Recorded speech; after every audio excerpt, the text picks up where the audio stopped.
Արևելյան Թիմորի նախկին նախագահ Ֆրանցիսկո Գուտերեշը մահացել է 71 տարեկան հասակում։ Կառավարությունը հայտարարել է 7-օրյա ազգային սուգ, հաղորդում է ՏԱՏՕ-ի լրատվական գործակալությունը։ Ասիական ազգի նախկին առաջնորդը մահացել է Մալայզիայի մայրաքաղաք Կուալա Լումպուրի բժշկական հաստատությունում, որտեղ բուժում էր ստանում։ Սգո ժամանակահատվածում հունիսի 22-ից 28-ը ազգային դրոշները կիսով չափ կիչեցվեն ամբողջ երկրում եւ Արևելյան Թիմորի արտասահմանյան դիվանագիտական ներկայացուցչություններում։ Գուտերեշը ծնվել է 1954 թվականին Օսոյում։ 2002-ից 2007 թվականներին նա եղել է երկրի խորհրդարանի խոսնակ։ 2017 թվականին նա հաղթել է Արևելյան Թիմորի նախագահական ընտրություններում, ստանալով ձայների 57.1%-ը։ Գուտերեշի պաշտոնավարման ընթացքում երկրի հնան աճել է 15%-ով։ Ռուսաստանի եւ Բելարուսի նախագահներ Վլադիմիր Պուտինն ու Ալեքսանդր Լուկաշենկոն նախատեսում են քննարկում ունենալ մոտ ապագայում, ի թիվս այլնի, քննարկելու նաեւ Վլադիմիր Զելենսկու սպառնալիքները Մինսկի հասցեին եւ այլ հարցեր։ Լրագրողներին հայտնել է Ռուսաստանի նախագահի մամուլի քարտուղար Դմիտրի Պեսկովը։ Ալեքսանդր Գրիգորիևիչը նույնպես խոսել է այս մասին, նրանք նախատեսում են քննարկում ունենալ մոտ ապագայում, սա լավ հնարավորություն կլինի քննարկելու այս եւ այլ հարցեր, նշել է Պեսկովը։ Իրանի փոխարտգործնախարար Քազեմ Ղարիբաբադին մեկնել է Շվեյցարիա գլխավորելու ԱՄՆ-ի եւ Իրանի միջև հուշագրի իրականացման վերաբերյալ փորձագիտական խորհրդակցություններում իրանական պատվիրակությունը, հաղորդում է ԻՍՆԱ լրատվական գործակալությունը։ Գործակալության տվյալներով բանակցությունների նոր փուլը կսկսվի երկուշաբթի հունիսի 22-ին։ Խորհրդակցություններին կմասնակցեն նաեւ միջնորդ երկրների Պակիստանի եւ Քաթարի ներկայացուցիչները։ Ադրբեջանը Թուրքմենստանին լցանավ է նվիրել, գրում են ադրբեջանական լրատվամիջոցները։ Դոստլուկ լցանավը Թուրքմենստանին հանձնելու արարողությունը տեղի ունեցել առցանց ռեժիմով Իլհամ Ալիևի եւ Սերդար Բերդիմուհամեդովի մասնակցությամբ։ Լցանավը կառուցվել է Բաքվի Նավաշինարանում։ Նավն ունի 141 մետր երկարություն, 16.9 մետր լայնություն։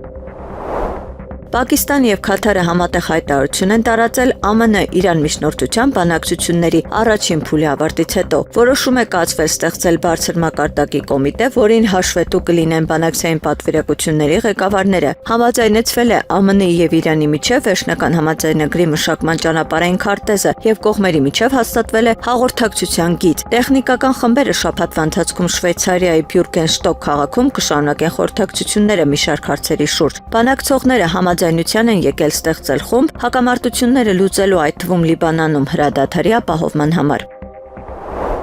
Բելգիայի ազգային հավաքականի եւ Մադրիդի Ռեալի դարպասապահ Տիբո Կուրտուան անդրադարձել է իր ապագայի եւ կարիերան ավարտելու հնարավոր ժամկետներին։ Այս աշխարհի առաջնությունը կարող է վերջինը լինել ինձ համար։ Ես ցանկանում եմ եւս 4-5 տարի խաղալ Ռեալում, իսկ հետո ավարտել կարիերաս։ Բելգիացի դարպասապահի խոսքերն է մեջբերում ինսայդեր Ֆաբրիցիո Ռոմանոն։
Նորից հիշեցնեմ, որ ես այս պահին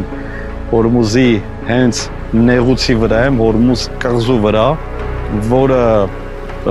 ինչ-որ առումով այդքան էլ այցելուների համար բաց չէ, այստեղ ապրում են մարդիկ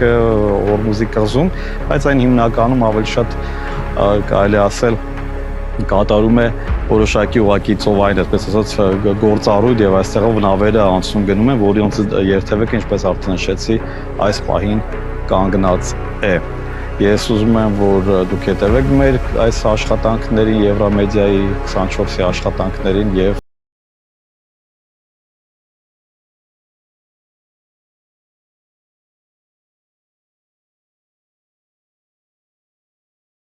քաղաքագետ Գևորգ Միլքյանը Իրանից։ ԱՄՆ փոխնախագահ Ջեյդի Վենսը հայտարարել է, որ Հորմուզի նեղուցը բաց է։ Մենք ցանկանում ենք ստեղծել մեխանիզմ Հորմուզի նեղուցը բաց պահելու համար, եւ այն բաց է։ Իհարկե մենք տեսնում ենք, որ գազի եւ նավթի գները նվազում են, եւ միլիոնավոր բարել նավթ ու բնական գազ է հոսում Հորմուզի նեղուցով, ինչը նախկինում տեղի չի ունեցել։ Բայց մենք նաեւ ցանկանում ենք համոզվել, որ իրականում ստեղծել ենք համակարգման մեխանիզմ, որպեսզի կարողանանք մաքրել Հորմուզի նեղուցը ականներից, ասել է նա մամուլի ասուլիսում։ Հայաստանը ՀԱԲԿ անդամավճարներ չվճարելու պատճառով կարող է զրկվել աշխատանքային մարմիններում ձայնի իրավունքից մինչև պարտքի ամբողջական մարումը։ Այս մասին ՌԻԱ Նովոստին տված հարցազրույցում հայտարարել է ՌԴ ԱԳՆ պաշտոնական ներկայացուցիչ Մարիա Զախարովան։ Կազմակերպության կանոնադրության 25-րդ հոդվածի համաձայն պետության կողմից իր պարտավորվածությունները չկատարելու դեպքում նրա նկատմամբ կարող են միջոցներ կիրառվել մասնավորապես բյուջեի հանդեպ 2 տարվա ընթացքում պարտք ունենալու դեպքում այդ պետության քաղաքացիներին քվոտային պաշտոններում առաջադրելու իրավունքի կասեցում, ինչպես նաև աշխատանքային մարմիններում ձայնի իրավունքից զրկում մինչև պարտքի ամբողջական մարումը, ասել է Զախարովան։ ԵՄ-ն այժմ քննարկում է ոչ թե Ռուսաստանի հետ բանակցությունների, այլ նրա վրա ճնշում գործադրելու եւ Ուկրաինայի աջակցելու ուղիների մասին։ Այս մասին հայտարարել է Եվրոպյան խորհրդի ղեկավար Անտոնիո Կոշտան, ԵՄ Մոլդովա գագաթնաժողովից հետո լրագրողների հարցերին պատասխանելիս, հայտնում է ՏԱՍՍ-ը։ Ցավոք մենք այժմ բանակցությունների մասին չենք խոսում, ասել է Կոշտան, որի կարծիքով Մոսկվան պատրաստ չէ երկխոսության։ Նա նշել է, որ ԵՄ-ն ցանկանում է միջնորդ լինել, այն կանգնած է Ուկրաինայի կողքին եւ աջակցում է Ուկրաինային։ ՌԴ նախագահ Վլադիմիր Պուտինը, ինչպես ավելի վաղ հիշեցրել է նրա մամուլի քարտուղար Դմիտրի Պեսկովը, բազմիցս ասել է, որ Ռուսաստանը պատրաստ է Եվրոպայի հետ բանակցությունների։ Ընդ որում Եվրոմիությունը նշել է, Պեսկովը հիմարությունից կամ անկարողությունից մոլորված է, փորձելով Ռուսաստանի հետ խոսել ուժի դիրքերից կամ ելնելով ՌԴ-ի իբր թուլությունից։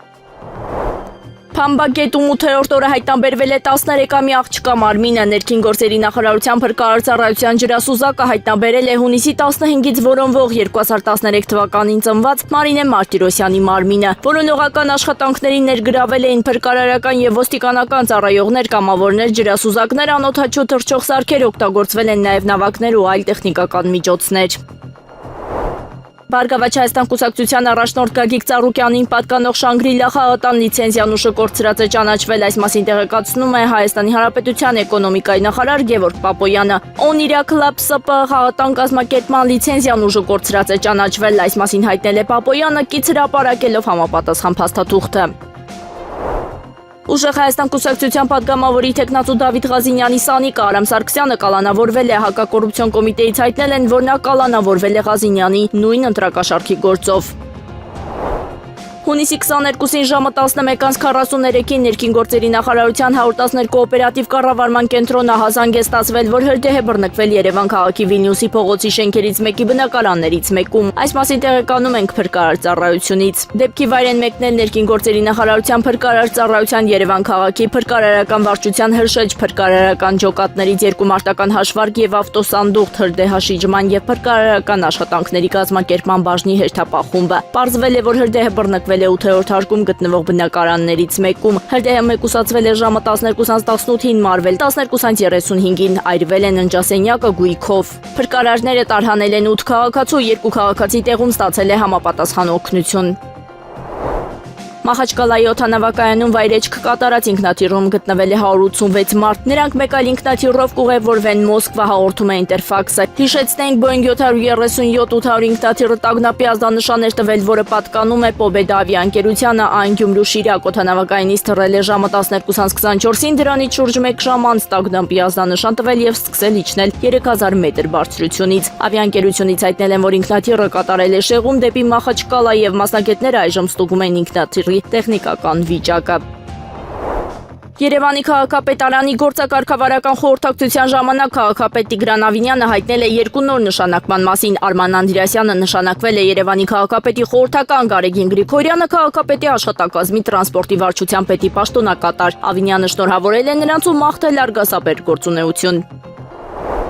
Քաղաքապետարանի գործակարգավարական խորհրդակցության ընթացքում ներկայացվել է, որ Կիևյան կամրջի հիմնանորոգման ծրագրով նախատեսված է ամբողջությամբ վերականգնել երթևեկելի հատվածն ու հետիոտնային գոտիները, նորացնել դեֆորմացիոն կարերն ու ջրահեռացման համակարգը, ինչպես նաև իրականացնել հենարանների վերականգնում։ Երևանի քաղաքապետ Տիգրան Ավինյանը նշել է, որ ներկայիս տեմպը բավարար է, սակայն կարևոր է պահպանել այն եւ աշխատանքներն ավարտել նախապես սահմանված ժամկետներում։ Ներկայացվել է նաև, որ արդեն կայացել է Լամբատա կամրջի հիմնանորոգման մրցույթը։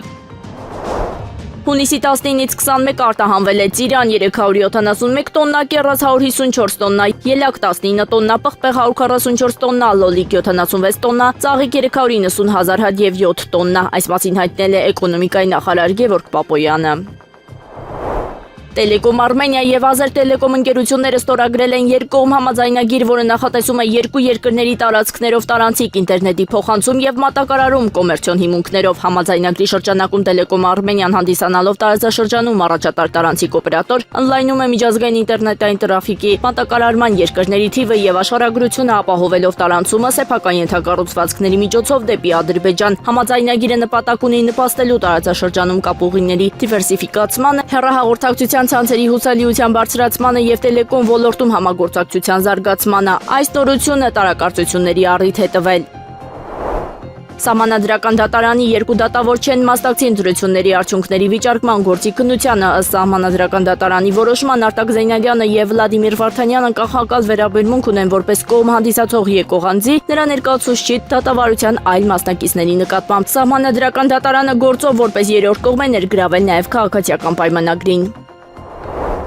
Ծաղկաձորում ավարտվել են Դևիսի գավաթի խաղարկության եվրոպական գոտու 4-րդ խմբի հանդիպումները։ Հայաստանի թենիսի տղամարդկանց հավաքականը մրցաշարում զբաղեցրել է 2-րդ տեղը եւ հաջորդ տարի հանդես կգա արդեն 3-րդ խմբում։ Մեծ հաջողություն է գրանցել նաեւ Հայաստանի կանանց թենիսի հավաքականը Բիլի Ջին Քինգի գավաթում կանանց աշխարհի թիմային հեղինակավոր մրցաշարում։ Հայաստանի հավաքականը փայլուն ելույթ ունեցավ, հաղթելով բոլոր հիմնական հանդիպումներում։ Մեր աղջիկները վստահ առավելության հասան Ադրբեջանի, Ալբանիայի եւ Չեռնոգորիայի հավաքականների նկատմամբ բոլոր դիմադրություններում հաղթելով 3-0 հաշվով։ Ադրբեջան-Հայաստան 0-3, Ալբանիա-Հայաստան 0-3, Չեռնոգորիա-Հայաստան 0-3 եզրափակչում Հայաստանի հավաքականը 2-0 հաշվով հաղթեց Էստոնիային եւ նվաճեց 3-րդ խմբի ոսկե մեդալները։ Այս արդյունքի շնորհիվ Հայաստանի կանանց թենիսի հավաքականը 2009 թվականից ի վեր առաջին անգամ հաջորդ տարվանից հանդես կգա Բիլի Ջին Քինգի գավաթի 2-րդ խմբում։ Այսպիսով հայկական թենիսի երկու հավաքականներն էլ կարևոր առաջընթաց են արձանագրել միջազգային թիմային հարթակում։ Տղամարդկանց հավաքականը բարձրանում է Դևիսի գավաթի 3-րդ խումբ, իսկ կանանց հավաքականը Բիլի Ջին Քինգի գավաթի 2-րդ խումբ։ Հայկական թենիսի համար սա կարևոր հաղթանակ է, որը ցույց է տալիս մեր մարզիկների կամքը, պատրաստվածությունն ու միջազգային մրցակցությունում ավելի բարձր մակարդակի հասնելու ներուժը։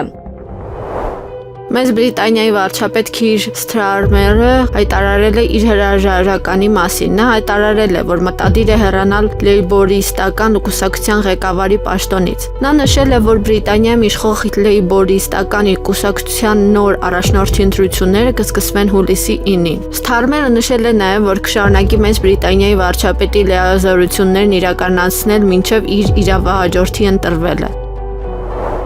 Սթարմերի հրաժարականը կարևոր ազդակ է Եվրոպայում պատերազմ հրահրողների համար։ Այս մասին ասել է ՌԴ նախագահ հատուկ ներկայացուցիչ Կիրիլ Դմիտրիևը, փոխանցում է ՌԻԱ Նովոստին։ Նա նշել է, որ ավելի քան 1 տարի կոչ էր անում Սթարմերն կատարել այդ քայլը, արձանագրելով նրա սադրիչ քաղաքականությունը, որը նպաստում է պատերազմի հրահրմանը, միգրացիոն քաղաքականությանը, ձախողումները եւ հանցավորության աճը, ինչպես նաեւ էներգետիկայի եւ տնտեսության ոլորտներում թույլ տրված սխալները։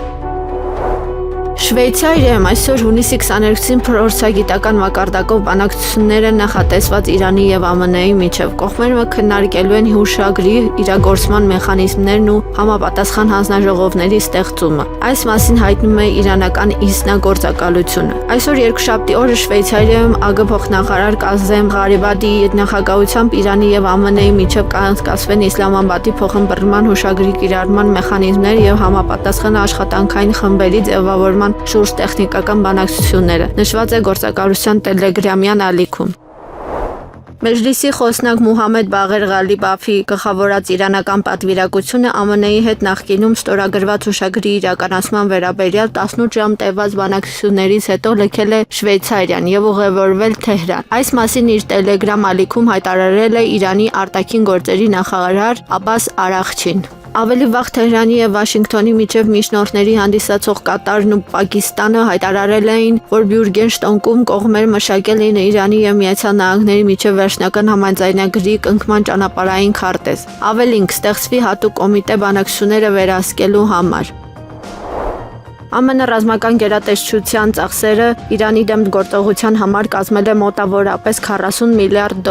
Այս մասին հայտնել է CNN հեռուստաընկերությունը, հղում անելով ռազմավարական եւ միջազգային հետազոտությունների կենտրոնի հրապարակման պատրաստվող զեկույցին հաղորդում է ՏԱՍՍ-ը։ Այս գումարը ներառում է օգտագործված զինամթերքի ոչնչացման տեխնիկայի եւ ամերիկյան բազաներին հասցնված վնասի արժեքը, սակայն չի ներառում գործառնական ծախսերը, որոնք արդեն ներառված են Պենտագոնի 2026 ֆինանսական տարվա բյուջեում, հայտնել է Axios-ի ավագ խորհրդական Մարկ Քենսյանը։ Փորձագետը նշել է, որ ռազմական գերատեսչության համար ծախսերի ամենալուրջ հոդվածը դարձել է զինամթերքը, որին բաժին ընկել $26 միլիարդ։ Դա պայմանավորված է նրանով, որ ամերիկացի զինվորականները օգտագործել են մեծ թվով հեռահար բարձրատեխնոլոգիական թանկարժեք սպառազինություն։ Օրինակ ԱՄՆ սպառել է մոտ 1000 Tomahawk հրթիռ, որոնցից յուրաքանչյուր արժեքը կազմում է մոտ $2.5 միլիոն, հավելել է նա։ Սահմանադրական դատարանը հունիսի 21-ի աշխատակարգային նիստում քննության է ընդունել ընդդիմադիր ուժերի Ուժեղ Հայաստան կուսակցությունների դաշինքի, Միասնության թևեր կուսակցության, Դեմոկրատիա օրենք կարգապահություն կուսակցության, Բարգավաճ Հայաստան կուսակցության, Հանուն Հանրապետության ժողովրդավարության պաշտպանների դաշինք կուսակցության, Հայաստան կուսակցությունների դաշինքի եւ Նոր ուժ ռեֆորմիստական կուսակցության դիմումները, ընտրությունների արդյունքները վիճարկելու վերաբերյալ դիմումները Սահմանադրական դատարանը կքննի հունիսի 26-ին։ Գործով զեկուցող է նշանակվել Սահմանադրական դատարանի դատավոր Շաթիրյանը։ Կալանավորվել է Բարգավաճ Հայաստան կուսակցության պատգամավորի թեկնածու Մարտուն Գրիգորյանի որդին Կամո Գրիգորյանը, որը 1 տարի է հետախուզման մեջ էր խուլիգանության վերաբերյալ քրեական վարույթի շրջանակներում։ Այս մասին հայտնել են քննչական կոմիտեից, տեղեկացնելով, որ Կամո Գրիգորյանը կալանավորվել է 2 ամիս ժամկետով տեսակցությունների սահմանափակմամբ։ Կամո Գրիգորյանը փաստաբանի հետ ինքնակամ ներկայացել է քննչական մարմին։ Նրա նկատմամբ քրեական հետապնդում է հարուցվել քրեական օրենսգրքի 195-րդ հոդվածի 2-րդ մասի 5-րդ կետով, այն է մի խումբ անձանց կողմից ֆիզիկական ներգործությունը, 297-րդ հոդվածի 3-րդ մասով այն է խուլիգանությունը եւ 335-րդ հոդվածի առաջին մասով այն է հրազենի դրա հիմնական բաղկացուցիչ մասերի ռազմամթերքի եւ այլ նյութերի սարքերի առարկաների ապօրինի շրջանառությունը հոդվածներով։ Հայ ազգային կոնգրեսը հետընտրական լուծում է առաջարկում։ Ստեղծված իրավիճակում Հայ ազգային կոնգրեսն առաջարկում է ժողովրդավարության եւ ինքնիշխանության ճակատագրով մտահոգ բոլոր ընդդիմադիր ուժերին ստեղծել ոչի շարժման համազգային միասնական ճակատ։ Ռեժիմի հեռավար նպատակն է ամեն գնով ձևավորել սահմանադրական մեծամասնություն խորհրդարանում եւ ընդունել այնպիսի սահմանադրություն, որը նրան թույլ կտա մի կողմից կատարել Ադրբեջանի պարտադրանքը եւ վերացնել Հայաստանի անկախացման պետաիրավական հիմքերը, անկախության հռչակագիրը, մյուս կողմից վերջնականապես վերացնել Նիկոլ Փաշինյանի անձնիշխանությանը խոչընդոտող հակակշիռների եւ զսպումների սահմանադրական մեխանիզմների վերջին մնացուկները։ Մենք առաջարկում ենք համատեղ խորհրդակցությունների արդյունքում ձևավորել ոչի շարժման միասնական ղեկավար մարմին եւ կազմակերպել համատեղ գործունեություն, ասված է ՀԱԿ-ի հայտարարության մեջ։ Ադրբեջանական լրատվամիջոցների տվյալներով Բիլաջարի կայարանից Բոյուք-Քյասիկ է ուղարկվել մոտ 1000 տոննա դիզելային վառելիք տեղափոխող 17 երկաթուղային վագոն։ Դրան զուգահեռ Ռուսաստանից Ադրբեջանի միջոցով Հայաստան է ուղարկվել 1260 տոննա քաշով հացահատիկ տեղափոխող 18 երկաթուղային վագոն։ Սոցիալական ցանցերում վերջին ժամերին լայն տարածում է գտել մի լուսանկար, որի վերաբերյալ տարածվում են պնդումներ, թե ադրբեջանական օկուպացիոն ուժերը շինարարական տեխնիկայի կիրառմամբ ժամանակավորապես բռնազավթված Ստեփանակերտում քանդում են Արցախի գլխավոր խորհրդանիշներից մեկը՝ «Մենք ենք մեր սարերը» կամ «Տատիկ Պապիկի» հուշարձանը։ Այս մասին ասվում է Արցախի մշակութային ժառանգության օմբուդսմենի գրասենյակի եւ Արցախի մշակութային եւ զբոսաշրջության զարգացման գործակալության հայտարարության մեջ։ Նշվում է, որ այս պահի դրությամբ նշված տեղեկությունը չի հաստատվել լուսանկարի իսկությունը դրա ստեղծման ժամանակավայրը, ինչպես նաեւ ներկայացված իրադարձության համապատասխանությունը իրականությանը գտնվում է ստուգման փուլում։ Նման բնույթի հրապարակումները հատկապես եւ վերաբերում են ազգային ինքնության եւ մշակութային ժառանգության առանցքային խորհրդանիշներին կարող են լուրջ հոգեբանական ազդեցություն ունենալ բռնի տեղահանված արցախահայության եւ ողջ հայ հասարակության վրա, խորացնելով անհանգստությունը, ցավն ու տեղեկատվական անորոշությունը, ասված է հայտարարության մեջ։ Հունիսի 22-ին տեղական ժամանակով ժամը 09:03-ին Իջևան քաղաքից 20 կիլոմետր հյուսիս-արևմուտք օջախի 10 կիլոմետր խորությամբ 2.1 մագնիտուդ ուժգնությամբ երկրաշարժ է գրանցվել։ Էպիկենտրոնային գոտում ստորգետնյա ցնցման ուժգնությունը կազմել է 2-ից 3 բալ, երկրաշարժը զգացվել է Տավուշի մարզի, Իջևան եւ Նոյեմբերյան քաղաքներում, ինչպես նաեւ Կոպ, Աչաջուր եւ Ոսկեպար գյուղերում 2-ից 3 բալ ուժգնությամբ։ Մեկ տարվա դադարից հետո Բագրատ Սրբազանը 3 կիրակի օրը մայրտաճարում պատարագի է մասնակցել, նա ստացել է վեհափառ հայրապետի օրհնությունը, դատարանը թույլ է տվել տնային կալանքի տակ գտնվող Բագրատ Սրբազանին մասնակցել կիրակնօրյա պատարագներին։ Փամբագետում 13-ամյա աղջկա որոնողական աշխատանքները շարունակվում են, այս մասին հայտնել են ներքին գործերի նախարարության փրկարար ծառայությունից, աշխատանքների ներգրաված են փրկարար ծառայության 180, ոստիկանության 90 ծառայողներ, կամավորներ, ջրասուզակներ, անօդաչու թռչող սարքեր, օգտագործվում են նաև նավակներ ու այլ տեխնիկական միջոցներ։ Հիշեցնենք, որ հունիսի 15-ին ժամը 17:05-ին նահանգ է ստացվել, որ 7 եւ 13 տարեկան քույրերը Վանաձոր քաղաքի Նարեկացի փողոցի հասցեներից մեկից դուրս էին եկել եւ չէին հասել նախատեսված վայր։ Հունիսի 17-ին Փամբագետում հայտնաբերվել էր 7-ամյա Նարե Մարտիրոսյանի մարմինը։ Հունիսի 20-ից 21-ին ուժգին կարկուտ է տեղացել Տավուշի մարզում, հաղորդվում է, որ կարկուտի հետևանքով Նոյեմբերյան համայնքում եւ Ոսկեպար, Բաղանիս, Ոսկեվան, Կոթի բնակավայրերում վնասվել են այգիներ, տնամերձ հողատարածքներ, տանիքի թիթեղներ։ Ստեղծված իրավիճակի հետևանքները գնահատելու նպատակով վարչական կենտրոններում իրականացվում են վնասների նախնական հաշվառման աշխատանքներ։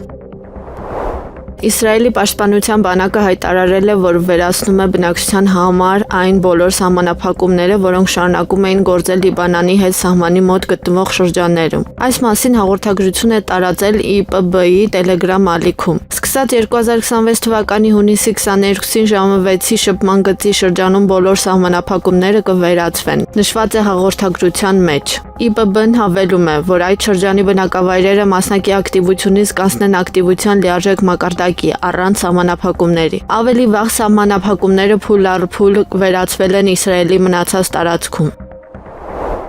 Ֆրանսիայում ուժեղ շոկի պատճառով երկուշաբթի կփակեն 845 դպրոցներ եւ քոլեջներ։ Եվս մոտ 1800 ուսումնական հաստատություններ կփոխեն աշխատանքի գրաֆիկը եւ աշակերտներին կարձակեն օրվա առաջին կեսին, հայտնում է Le Figaro-ն։ Այս մասին հայտնել է կրթության նախարար Էդուարդ Ժեֆրեն, ճշտելով, որ փակումը հիմնականում կվերաբերվի այն շրջաններին, որոնք գտնվում են եղանակային վտանգի կարմիր մակարդակի ռեժիմում։ Ընդհանուր առմամբ Ֆրանսիայում կա մոտ 60,000 ուսումնական հաստատություն։ Ըստ նախարարի 845 դպրոցներում եւ քոլեջներում դասերը կամ ամբողջությամբ չեղարկվել են կամ կազմակերպվել են նվազագույն ձևաչափով։ Նախարարը ընդգծել է, որ որոշումը կայացվել է տարածաշրջանների մակարդակով, քանի որ երկրի տարբեր հատվածներում իրավիճակը տարբեր է։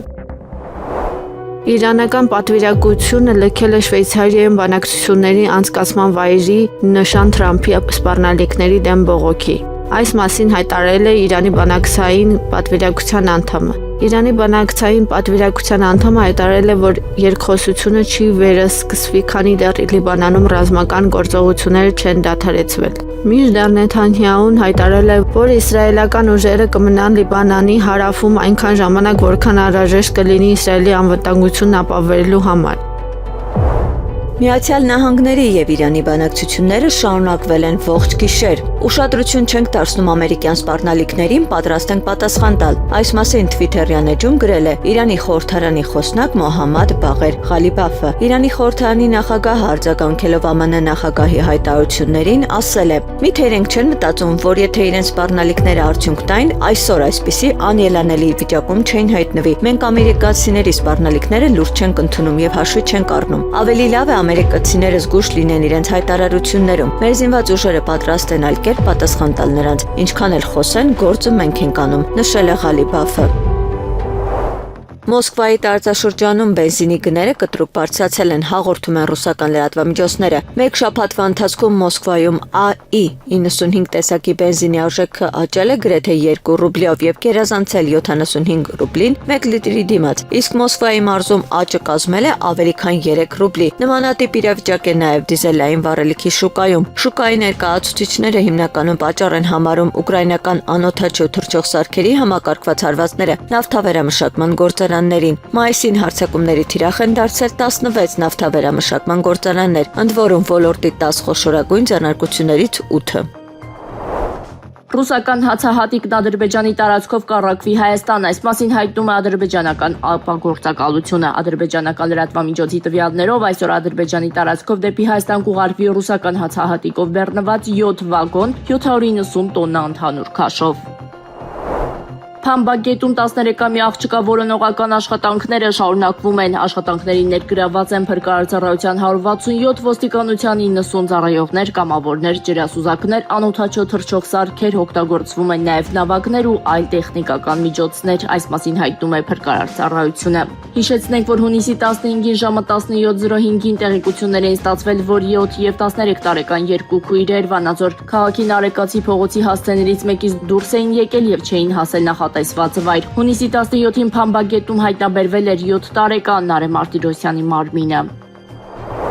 Ռուսաստանի հետ կապերի պահպանման եւ զարգացման կարեւորության մասին Հայաստանի իշխանությունների հայտարարությունները չեն համընկնում Հանրապետության ղեկավարության գործողությունների հետ, որը ձգտում է անդամակցել Եվրամիությանը։ Այս մասին հայտարարել է Ռուսաստանի արտաքին գործերի նախարարության խոսնակ Մարիա Զախարովան ՌԻԱ Նովոստիին տված հարցազրույցում։ Մենք լսում ենք հայ պաշտոնյաների հայտարարությունները Մոսկվայի որպես գործընկերոջ կարեւորության եւ Երևանի Ռուսաստանի հետ հարաբերությունները պահպանելու եւ զարգացնելու մտադրության մասին, սակայն ցավոք մենք չենք տեսնում այս խոսքերին համընկնող Հայաստանի ղեկավարության գործողություններն ու քայլերը, որը հստակորեն արտահայտում է ԵՄ-ին միանալու իր ցանկության մասին, ասել է Ռուսաստանի արտաքին գործերի նախարարության պաշտոնական խոսնակը։